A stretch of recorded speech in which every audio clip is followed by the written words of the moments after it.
আধা ঘন্টা আমরা হয়েছে আমার পিটিআই 10-15 আলাদা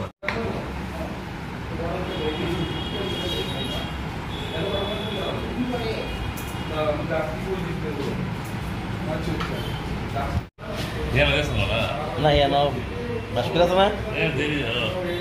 না আছে আমি রাত্রে লেছি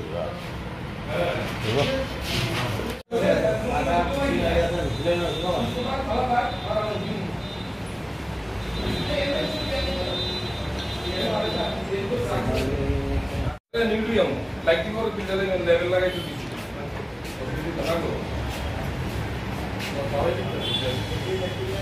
ও সেভ করে রিভিউ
সবাইকে ধন্যবাদ আমাদের ডাকে সাড়া দেওয়ার জন্য।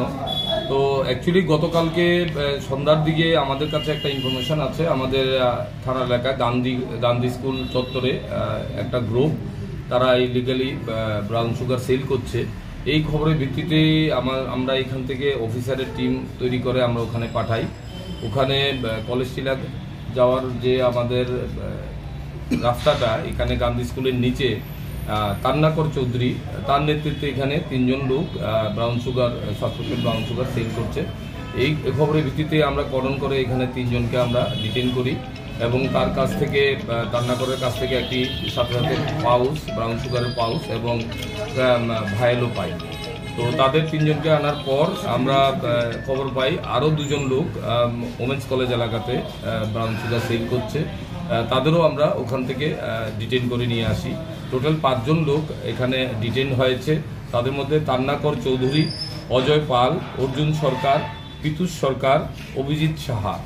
এই 5 জনের মধ্যে তান্নাকর চৌধুরী মেইনলি পাউস ভায়েল রেখে সে বিক্রি করে পিতুষের নিকট, পিতুষ বাকিদের কাছে বিক্রি করে। এই চেইন ভাবেই তারা এখানে প্রত্যেক দিন আমাদের কলেজ টিলা এবং গোলবাজার এলাকাতে ইলিগাল কন্ট্রাব্যান্ড সেল করছে।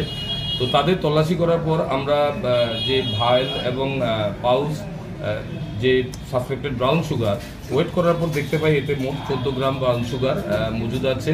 তাদের কাছ থেকে 360টা ভায়েল আমরা সাসপেক্টেড ব্রাউন সুগার সহকারে উদ্ধার করি। মোটরসাইকেল 2টো, একটি স্কুটি, ক্যাশ রুপিস প্রায় 25,600 টাকা, 5টা মোবাইল ফোন। তো আমরা তাদের কাছে একটা এনডিপিএস কেস নিয়েছি। আজকে তাদের পুলিশ রিমান্ড চেয়ে আমরা কোর্টে পাঠাবো। আমরা দেখব এদের মধ্যে আর কেউ জড়িত আছে কিনা, এটা আমরা দেখব। এই ব্রাউন সুগারের টেন্টেটিভ বাজার মূল্য আমরা ধরতে পারছি যে প্রায় 70,000 টাকার মতো হবে এখানে। এই তান্নাকর চৌধুরী তার এগেনস্টে আমাদের এই থানাতেই মোট 6টা কেস আগে থেকেই চলছে। তার মধ্যে 2টো ডাকাতি আর 4টা কেস আছে এনডিপিএস এর কেস। আজকে আরেকটা কেসে সে অ্যারেস্ট হলো।